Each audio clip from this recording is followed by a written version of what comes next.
अब हम जो बात कर रहे हैं आज, we are going to talk about the frictional force. हम सब लोग इस फोर्स से अच्छी तरह से वाकिफ़ हैं, इस फोर्स को हम अच्छी तरह से पहचानते हैं। हम अक्सर देखते हैं हमारी गाड़ी के टायर घिस जाते हैं, तो हम बोलते हैं फ्रिक्शन की वजह से है। हमारे जूते का सोल घिस जाता है, फ्रिक्शन की वजह से। जब हम एक मैच बॉक्स में से मैच स्टिक चलाते हैं तो वहाँ भी फ्रिक्शन से हीट प्रोड्यूस होती है। आज हम उसी फ्रिक्शन फोर्स की बात कर रहे हैं। अगर कोई ऐसा एक इंक्लाइन प्लेन है, ठीक है ना, और यहाँ पर हमने कोई एक बॉडी रख दी है, तो वो शुरू में नहीं गिरती क्योंकि फ्रिक्शन, इसका वेट तो नीचे की तरफ काम कर रहा होता है लेकिन फ्रिक्शन उसको रोक के रखता है ना। हाँ, अगर हम इसको ज़्यादा ओवर और ऊपर इंक्लाइन प्लेन को और उठा देंगे, ऐसे कर देंगे, तो फिर हम देखते हैं ये बॉडी फिसलने लग जाती है। क्यों? क्योंकि फ्रिक्शनल फोर्स एक लिमिट तक काम कर रहा होता है। चलिए, तो हम थोड़ा थोड़ा डेफिनेशन, थोड़ा थोड़ा कंसेप्ट लिखते हैं। What do you mean by frictional force, या what do you mean by friction? ये आखिर फ्रिक्शन है क्या? हम कैसे डिफाइन करें फ्रिक्शन को? तो हमने क्या लिखे definition? A force that opposes the relative motion, that opposes the relative motion between two bodies,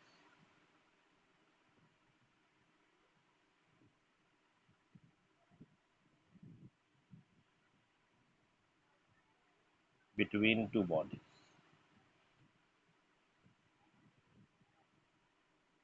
जो भी रिलेटिव मोशन को, जो भी फोर्स अपोज करे, वही क्या है?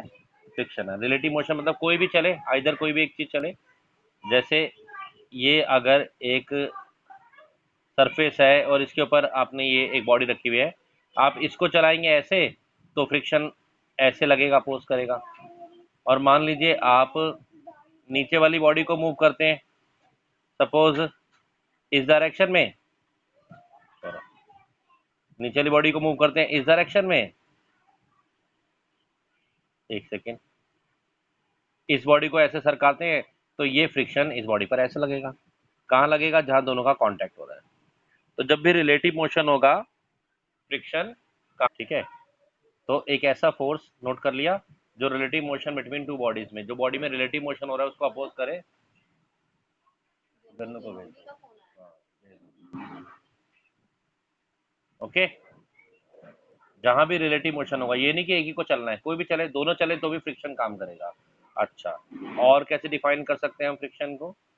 और friction is a force, it is a force that opposes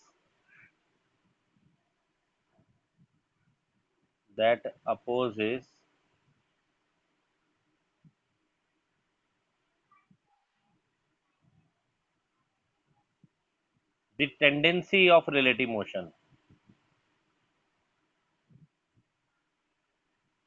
tendency of relative motion।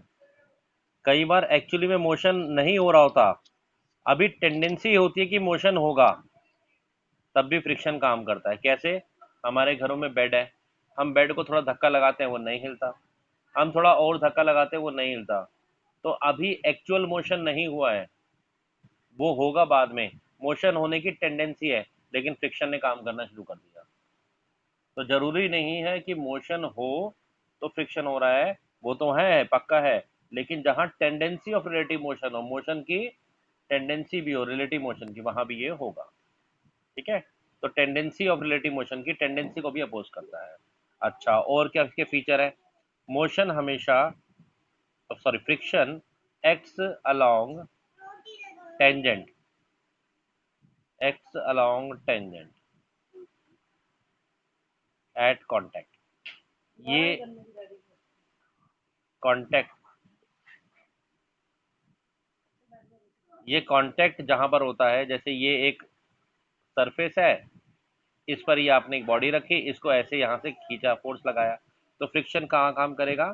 तो फ्रिक्शन हमेशा ये जो कांटेक्ट है सरफेस में, इसमें और टेंजेंट के, यहाँ पर एक टेंजेंट खींचे उसके अलाउंस करेगा। ठीक है। जैसे, एक को सुनिए, जैसे ये एक इंक्लाइन प्लेन है, इस पर ये आपने एक मास रखा, ये अपने कंपोनेंट से, कंपोनेंट जानते हैं ना, ये एम जी डाउनवर्ड एक्ट करता है, ठीक है, ये वाला कंपोनेंट आपका mg cos थीटा, ये mg sin थीटा होता है, तो mg sin थीटा इसको नीचे ले जाएगा, तो फ्रिक्शन कहाँ एक्ट करेगा, तो आंसर है दोनों सरफेस की जो कांटेक्ट है वहां पर उल्टी डायरेक्शन में टेंजेंशियल एक्ट करेगा। चलो, हाँ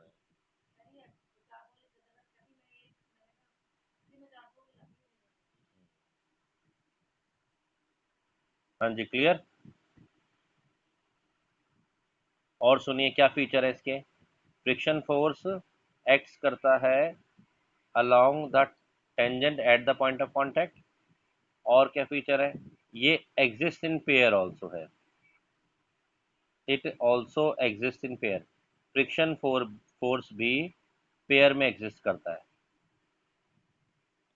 ठीक है, एक्शन और रिएक्शन का प्रिंसिपल यहाँ पर भी, कोई भी फोर्स इंडिविजुअल एक्ट नहीं करते, ये हमेशा पेयर में एक्ट करते हैं।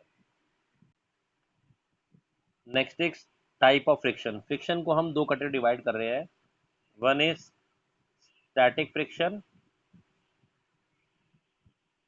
स्टैटिक फ्रिक्शन, स्टैटिक यानी कि स्टेशनरी, नाम से ही पता लग रहा है, and another is kinetic friction, kinetic मतलब जहां पर मोशन हो रहा है,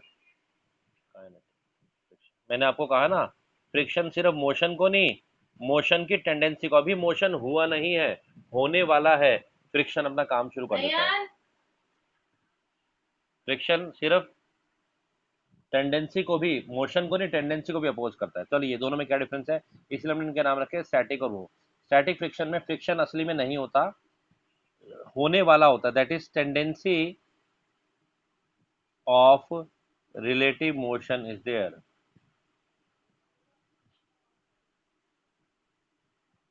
स्टैटिक फ्रिक्शन में एक्चुअल मोशन नहीं हो रहा, होने वाला है, आप गाड़ी को धक्का दे रहे हैं, थोड़ी आपके हाथ लगाते ही मूव करेगी, आप थोड़ा धक्का देंगे नहीं हिलेगी, और थोड़ी एनर्जी लगाएंगे नहीं हिलेगी, और थोड़ी लगाएंगे कुछ देर बाद जाकर हिलेगी। तो शुरू में भी जब आप उसकी टेंडेंसी थी मोशन की, एक्चुअल मोशन नहीं हुआ था, तो फ्रिक्शन अपना काम करता है, उस फ्रिक्शन होता है static friction. Tendency of relative motion is there in static friction. Actually body क्या चल रही है, आंसर है नहीं, actually velocity of body zero है, यानी कि बॉडी रेस्ट पर है।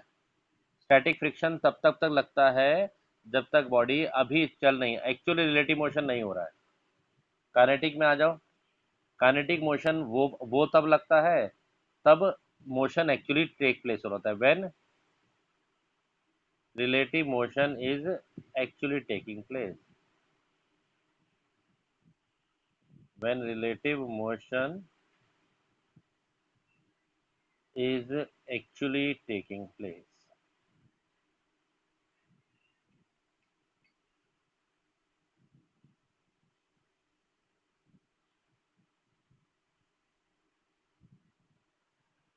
ओके, तो जब हमारी कोई बॉडी चल रही होगी, उसके न्यूमेरिकल से हमें डील करना होगा, तो we'll deal with kinetic friction.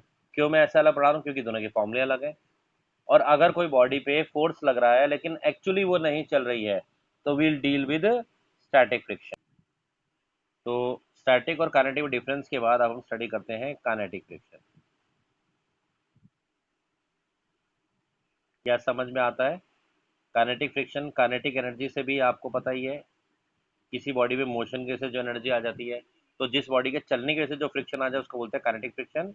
और हम सिंबल यूज करेंगे स्मॉल एफ के, एफ फोर्स ऑफ फ्रिक्शन, के काइनेटिक। ओके, क्या क्या फीचर है इसके, सबसे पहले काइनेटिक फ्रिक्शन को हम तब यूज करते हैं जब रिलेटिव मोशन होता है, मतलब एक्चुअली में बॉडी मूव कर रही होती है, या बॉडी मूव करे या जिस पर वो रखा है सरफेस मूव करे, रिलेटिव मोशन होना चाहिए। दूसरी बात, ये कांस्टेंट है, ये बदलता नहीं है।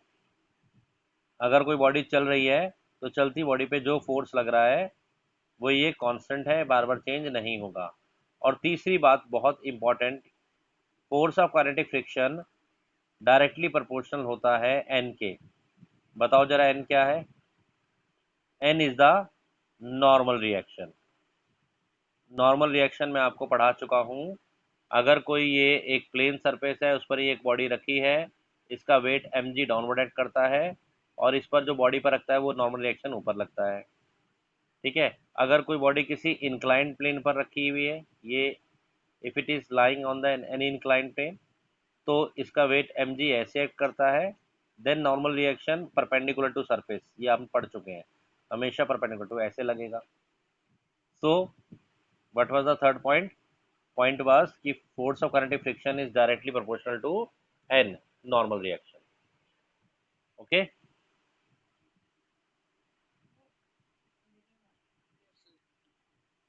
and as we say fk is directly proportional to n, so fk is equal to some constant that is mu k into n.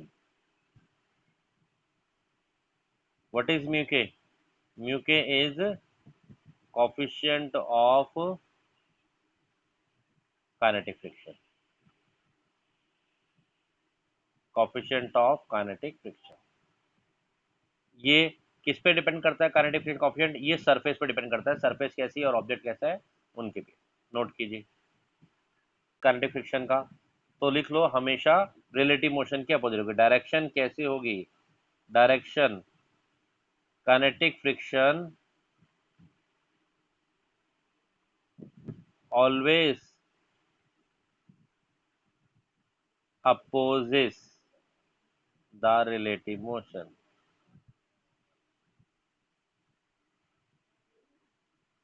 Opposes the, जिस तरफ भी बॉडी का रिलेटिव मोशन होगा या जिस तरफ भी रिलेटिव मोशन होगा उससे उल्टे डायरेक्शन में ये लगेगा। ठीक है,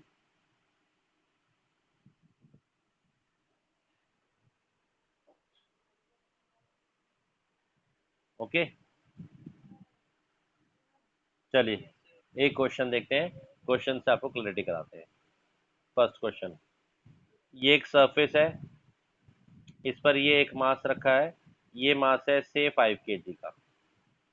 ठीक है, यहाँ से हमने फोर्स लगाया, हमारा फोर्स लगा है से 20 न्यूटन का इस बॉडी पर। ओके, ये जो बॉडी और सरफेस हैं इनके बीच में कॉफिशिएंट ऑफ काइनेटिक फ्रिक्शन हमें गिवन है और उसकी वैल्यू है 0.2।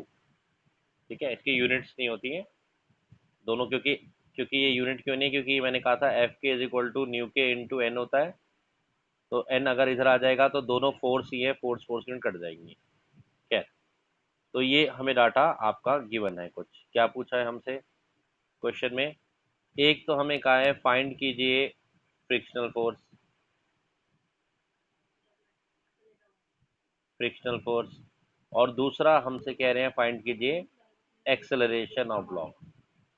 जब फोर्स लगेगा तो इस ब्लॉक का एक्सेलरेशन कितना होगा, फाइंड आउट। ठीक है, करिए।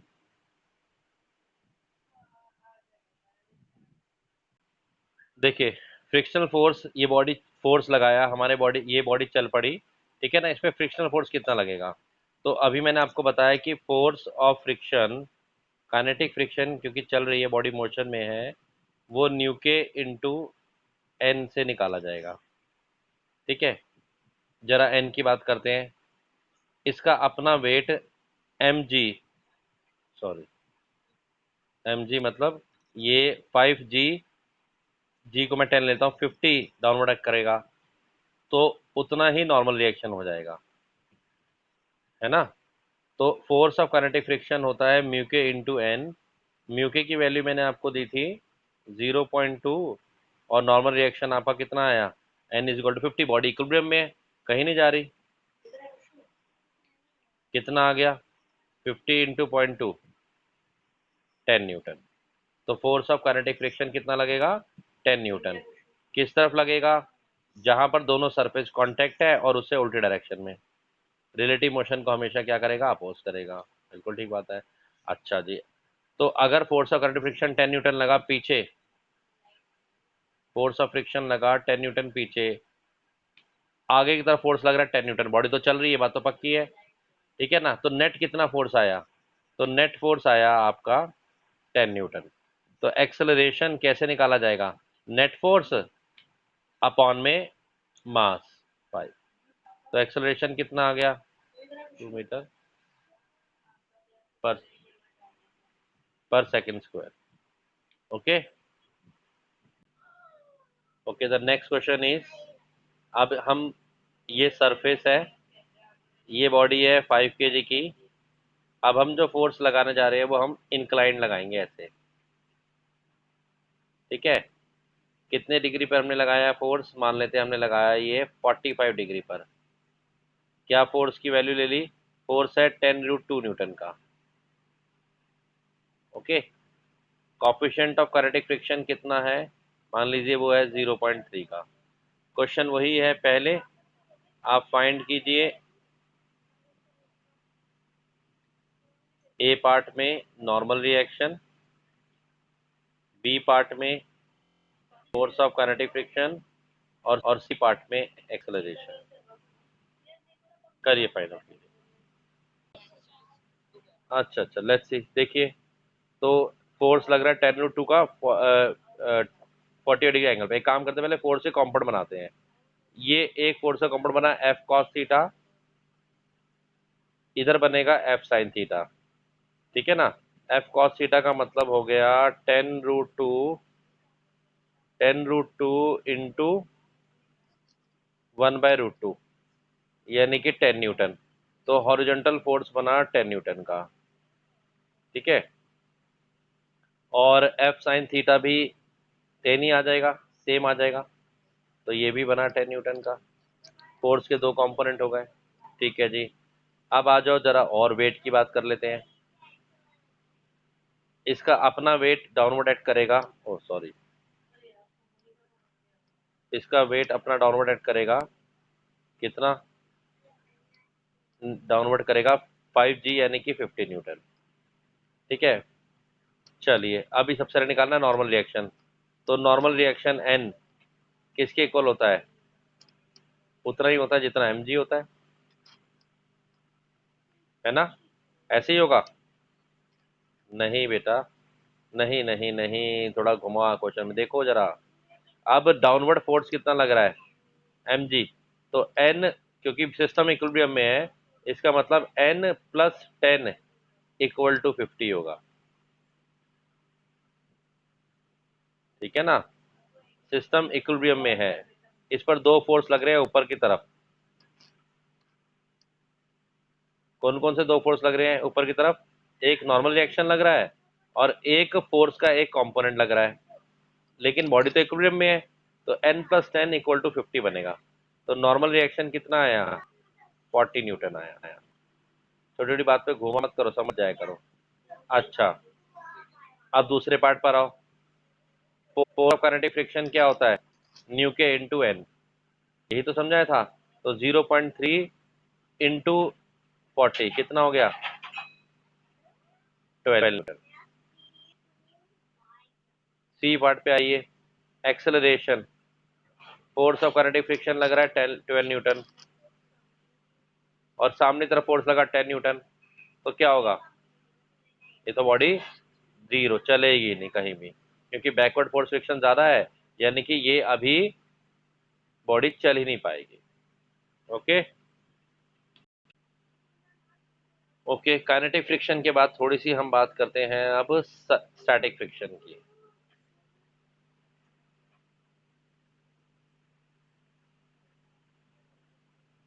स्टैटिक फ्रिक्शन, स्टैटिक फ्रिक्शन में एक्चुअली में कोई मोशन नहीं हो रहा होता है, अभी होने वाला होता है, उससे पहले पहले की कहानी है। तो लिख लीजिए, when there is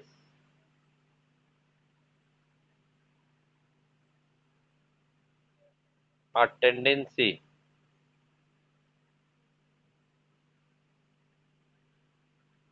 of relative motion। Tendency समझते हैं ना, अभी एक्चुअल नहीं हुआ, टेंडेंसी मतलब होने वाला है। It tends to, it seems to, when there is a tendency of relative motion,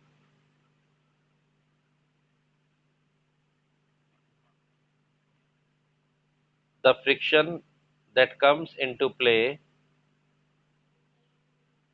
the frictional force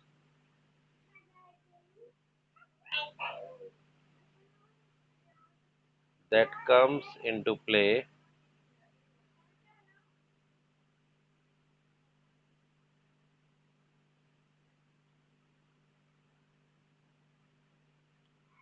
is called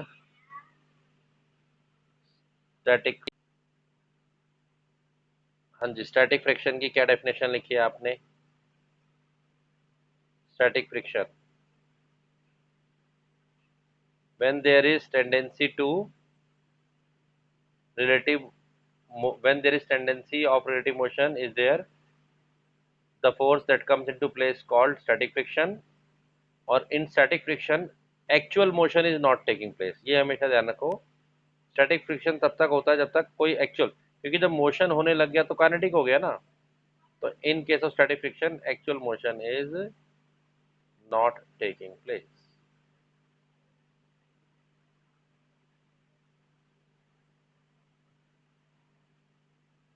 okay, clear? अच्छा, इसके क्या क्या फीचर्स होते हैं, जरा फीचर्स लिख लीजिए। Features of static friction.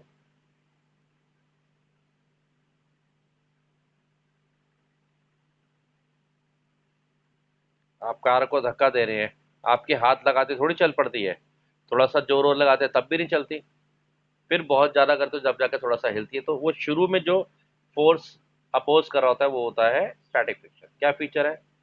सबसे पहला, it opposes the tendency of relative motion.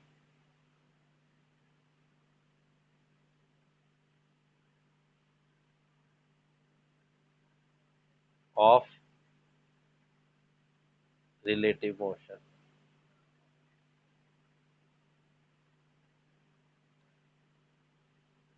Second point, ये एक वेरिएबल फोर्स है, very important point. Static friction fix नहीं है, वेरिएबल फोर्स है, बल्कि सेल्फ एडजस्टिंग है। आपने कार को थोड़ा सा फोर्स लगाया, थोड़ा सा फ्रिक्शन, स्टैटिक फ्रिक्शन क्रिएट हो गया। आपने थोड़ा सा और बाहर से फोर्स लगाया एक्सटर्नल, इसने अपने आप को बढ़ा दिया, कार अभी भी नहीं चली। आपने अपना फोर्स और बढ़ाया, इसने और बढ़ा दिया। ये सेल्फ एडजस्टिंग है, अपने आप को एडजस्ट करता रहता है। कहाँ से लेकर कहाँ तक? तो आंसर है इसकी वैल्यू जीरो से लेकर मैक्सिमम से मैक्सिमम लिमिटिंग फ्रिक्शन तक जाती है। जब इसकी वैल्यू सबसे मैक्सिमम हो जाती है, उसके बाद गाड़ी चल पड़ेगी, बॉडी चल पड़ेगी, मतलब उसके बाद काइनेटिक फ्रिक्शन रोल प्ले करेगा, लेकिन उसके बीच बीच में इसकी वैल्यू लाई करती है, इसके इक्वल भी हो सकती है। The value of static friction lies between zero to its maximum value. F limiting को हम एफ एस मैक्स भी कहते हैं। मतलब स्टैटिक फ्रिक्शन फोर्स, ये फ्रिक्शनल फोर्स स्टैटिक वाला maximum to maximum limiting friction के बराबर हो सकता है। ओके, तो फोर्स लिमिटिंग की वैल्यू है, बीच की वैल्यू नहीं है, क्योंकि बीच में तो वेरिएबल है।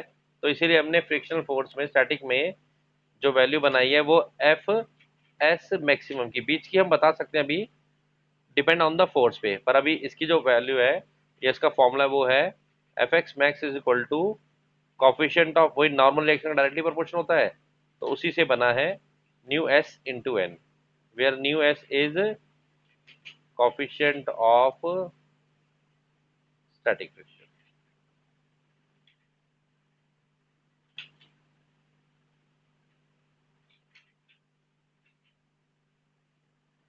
देखिए, कोई स्टैटिक फ्रिक्शन का फिक्स फॉर्मूला नहीं है, क्योंकि स्टैटिक फ्रिक्शन की वैल्यू बदलती रहती है। तो फिर उसकी जो मैक्सिमम वैल्यू है उसका फॉर्मूला जो मैंने आपको लिखवा दिया। तो स्टैटिक की कैसे निकालेंगे अभी बताते हैं न्यूमेरिकल्स। वो तो वेरिएबल फोर्स है, वो तो फोर्स पे डिपेंड करेगा। अच्छा, किसी बॉडी को मूव करना है तो वो कब मूव करेगी? तो बड़े सिंपल सा लॉजिक है, जब आप उस पर अप्लाइड फोर्स स्टैटिक फ्रिक्शन की जो मैक्सिमम वैल्यू है उससे भी ज़्यादा हो जाएगा तो ही बॉडी मूव करेगी। किसी बॉडी को मूव करना है तो उसकी मूविंग की कंडीशन क्या है? अप्लाइड फोर्स स्टैटिक फ्रिक्शन से भी ज़्यादा हो जाएगा तो ही ये मूव करेगी। नोट, क्वेश्चन देखिए, ये एक सरफेस है, इस पर एक बॉडी है, इसका मास है 4 kg। यहाँ पर स्टैटिक फ्रिक्शन का जो कॉफिशिएंट है उसकी वैल्यू है 0.2।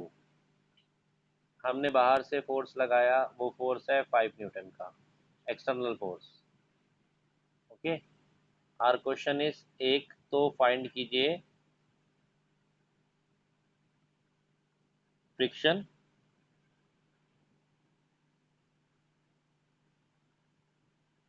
कि फ्रिक्शन कितना काम कर रहा है, और दूसरा फाइंड कीजिए आप एक्सेलरेशन।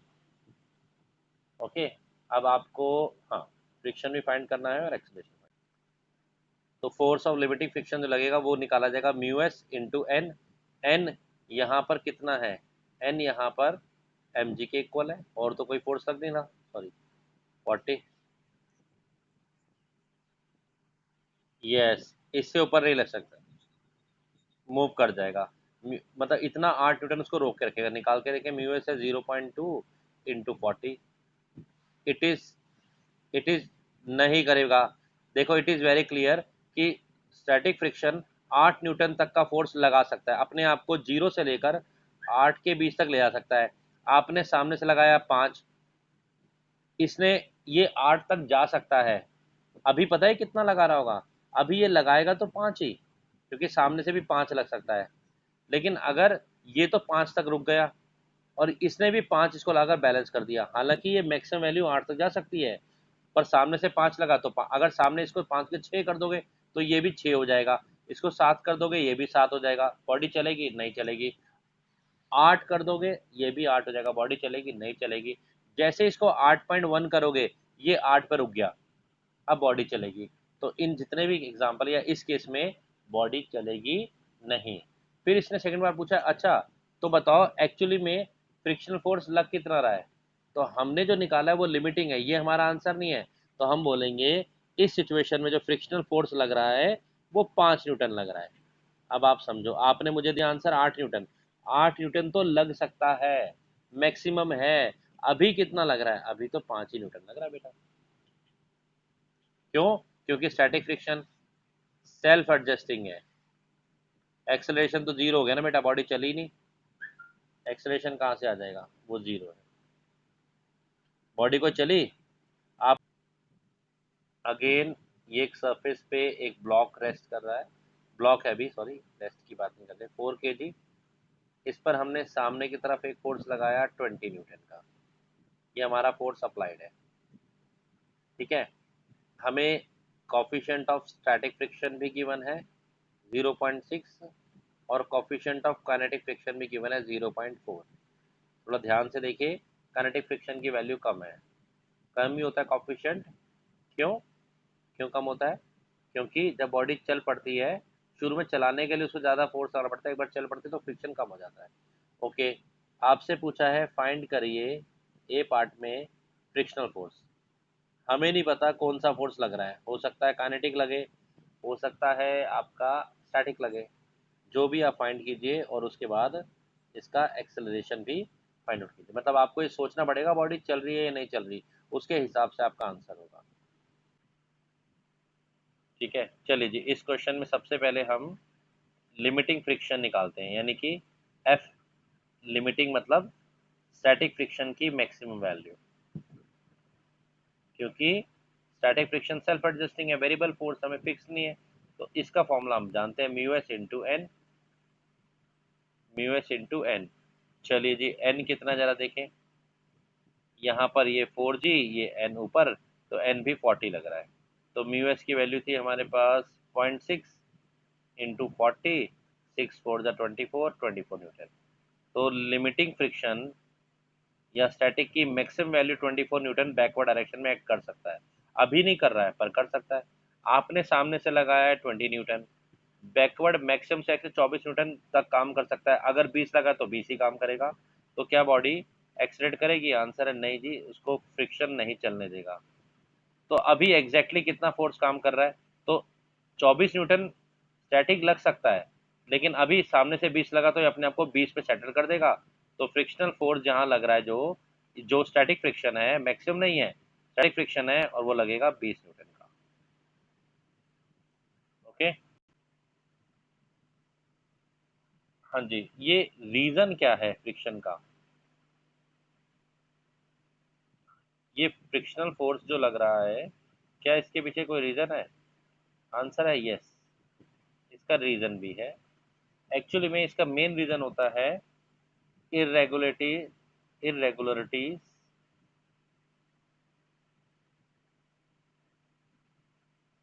On the surface.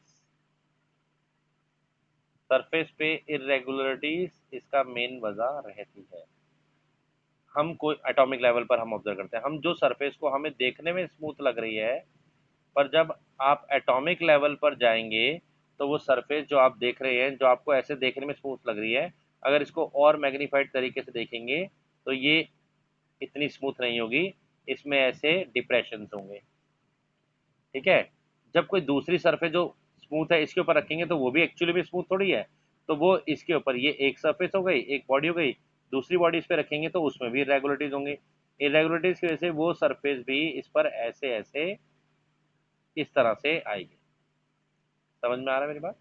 उसमें भी इरेगुलरिटीज है।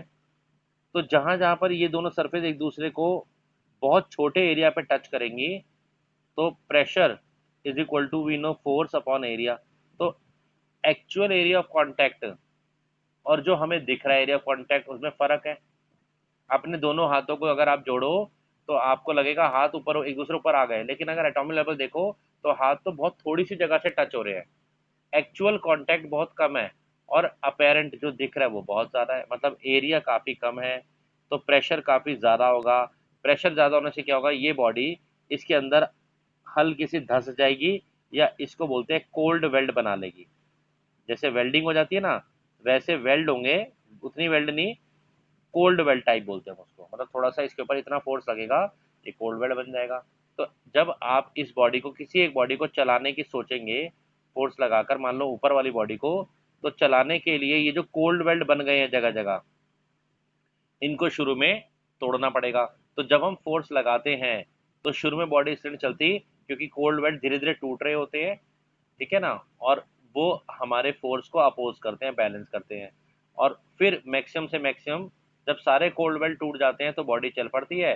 फिर सिर्फ हमें फोर्स लगाना होता है, सिर्फ उसको चलाए रखने के लिए, यानी कि काइनेटिक फ्रिक्शन काम करता है।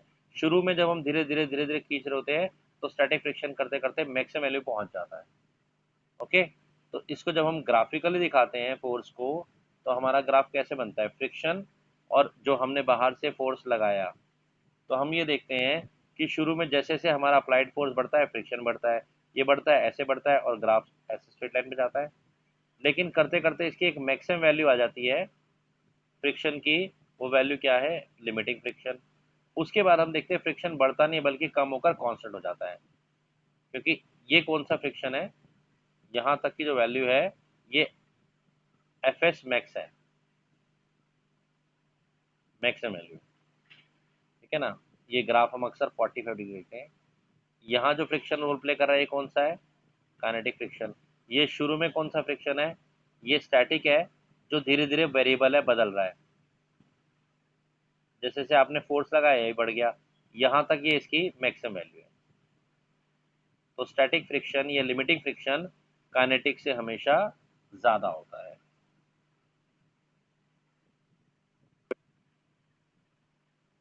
हाँ जी, एक क्वेश्चन है जेई मेन लेवल का, जरा ये देखते हैं। क्वेश्चन है कि ये एक बॉल है, यहाँ पर है, 1 kg इसका मास है। वैसे तो ये नीचे गिर जाती, पर हमने यहाँ से एक फोर्स लगाया, कितना, 40 न्यूटन का, और इसको रोक रखा है। न्यू एस की वैल्यू है यहाँ पर 0.3, और न्यू के की वैल्यू है 0.2। ओके।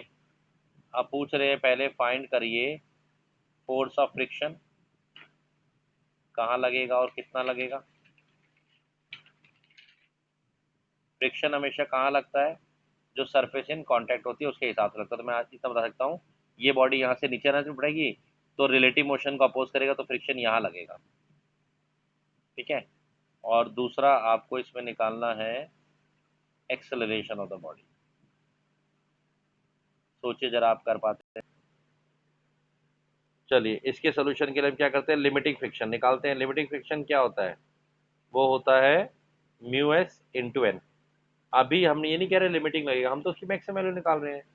म्यू एस कितना है, 0.3 into normal reaction. Normal reaction कितना हो गया जी, नॉर्मल रिएक्शन जितना एक्शन हो रहा होता है रिएक्शन हो गया, ये यहाँ से सरफेस के 40 यानी कि 12 न्यूटन। तो लिमिटिंग फोर्स जो ऊपर की तरफ लग रहा है वो लग रहा है 12 न्यूटन। अच्छा, नीचे को जाएगी बॉडी, ये वाला फोर्स काम कर रहा है 10 न्यूटन। तो 10 न्यूटन डाउनवर्ड, लेकिन लिमिटिंग फ्रिक्शन 12 न्यूटन तक रोक सकता है, तो बॉडी तो मूव नहीं करेगी। फिर क्वेश्चन है कि अभी कितना फोर्स लग रहा है, इन्होंने हमें ये नहीं कहा लिमिटिंग फ्रिक्शन निकाले, नहीं कहा अभी इस टाइम पे कितना फोर्स काम कर रहा है। तो वो काम करेगा जितना आपका सामने से फोर्स लगा अप्लाइड फोर्स के बराबर। तो फोर्स ऑफ फ्रिक्शन भी 10 न्यूटन करके अपने आप को एडजस्ट कर लेगा। और एक्सेलरेशन ऑब्वियसली जीरो हो जाएगा क्योंकि बॉडी तो मूव नहीं कर रही। ओके जी, नेक्स्ट टर्म जो हमें पढ़नी है that is angle of friction. Angle of friction क्या होता है जरा समझते हैं। ये एक सरफेस है, इस सरफेस पे ये बॉडी लाई कर रही है, इस बॉडी का अपना वेट डाउनवर्ड एमजी एक्ट करेगा, बॉडी पर एक नॉर्मल रिएक्शन सरफेस का एक्ट करेगा। ठीक है। अगर हमने इस तरफ फोर्स अप्लाइड करा, एक्सटर्नल फोर्स या अप्लाइड फोर्स, तो फ्रिक्शन इसमें पीछे की तरफ एक्ट करेगा। ठीक है। ओके। तो नॉर्मल रिएक्शन और फ्रिक्शन का अगर हम एक रिजल्टेंट निकालें, रिजल्टेंट भाई ये भी एक फोर्स है, ये भी एक फोर्स है, तो इसका रिजल्टेंट पैरेललोग्राम लॉ से कुछ ऐसे आएगा, इसको हम नामते are.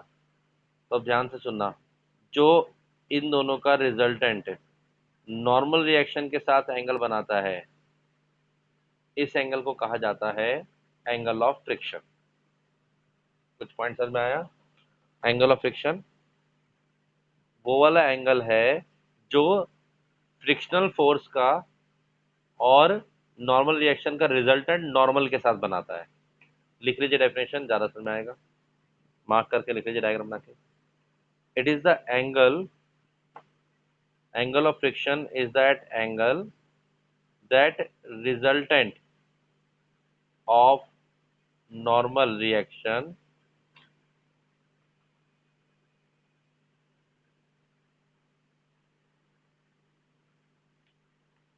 and frictional force mix with normal, mix with normal। और कब, when the body is just begun to move,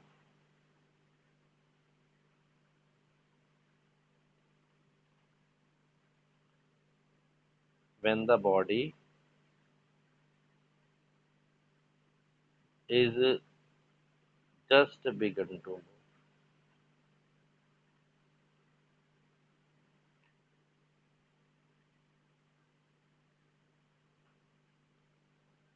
just began to move मतलब अभी बॉडी मूव नहीं कर रही है, जस्ट बिगन टू मूव है। तो एक तरह से हम ये कह सकते हैं कि ये तो लिमिटिंग फ्रिक्शन हो गया। तो लिमिटिंग फ्रिक्शन और नॉर्मल रिएक्शन का रिजल्टेंट जो नॉर्मल के साथ एंगल बनाता है, उस एंगल को हम बोलते हैं एंगल ऑफ फ्रिक्शन। नोट कीजिए, फिर मैं डायग्राम में बताता हूँ इसके बारे में कुछ।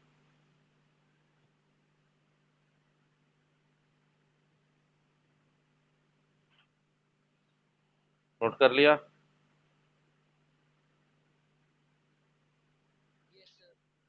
एक मार्क से क्वेश्चन में इसका इंपॉर्टेंस होता है, देखिए। तो अगर हम इसको रिप्रेजेंट करना चाहें, तो अगर हम इस ट्रायंगल में घुस जाएं, ये वाले ट्रायंगल में,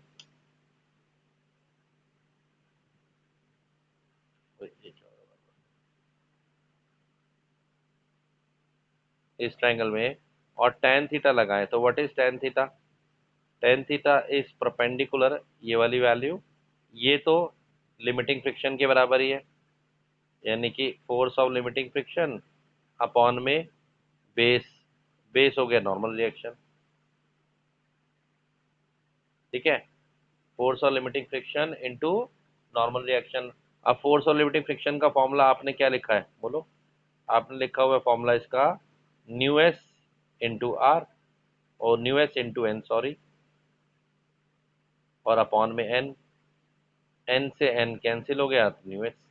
तो क्या रिजल्ट आया, ध्यान से देखो, हमने ये देखा कि एंगल ऑफ फ्रिक्शन कुछ और नहीं होता, वो तो न्यू एस यानी कि कोफिशिएंट ऑफ स्टैटिक फ्रिक्शन के इक्वल ही होता है। ठीक है, ठीक है। या दूसरा बताऊं एक और तरीका, या दूसरी बात जो अगर हम कह सकते हैं कि theta is equal to tan inverse mu S. मतलब अगर मैं आपको स्टैटिक फ्रिक्शन दे दूं तो उसकी हेल्प से आप, कोफिशिएंट ऑफ स्टैटिक फ्रिक्शन की हेल्प से आप एंगल ऑफ फ्रिक्शन निकाल सकते हैं। ठीक है, एंगल ऑफ फ्रिक्शन उतना ही होगा, उसकी वैल्यू वही होगी जितनी कोफिशिएंट ऑफ स्टैटिक फ्रिक्शन की वैल्यू होगी। 1 मार्क्स में दे सकता है। If the coefficient of friction is 0.2, find the value of angle friction, same 0.2। Okay, clear? अच्छा, कभी कभी आपको क्वेश्चन में न्यू के न्यू एस नहीं देगा, एक ही कोई दे देगा, तो उस सिचुएशन में न्यू के और न्यू एस को एक ही वैल्यू ले लेना, सेम ले लेना, ये भी आप नोट कर लीजिए। इफ भाई क्वेश्चन में सिर्फ न्यू लिख के छोड़ दिया और दोनों लग रहे हैं, आपको लग रहा है, तो वैसे वैसे में ले लेना, अदरवाइज तो दिया जाता है। If only one coefficient of friction is given,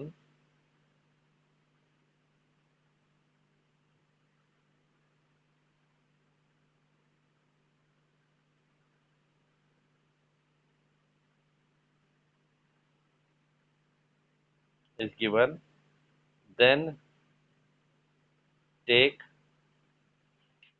nu k is equal to nu s। ठीक है, तब आप एक ही कोफिशिएंट को ले लीजिए।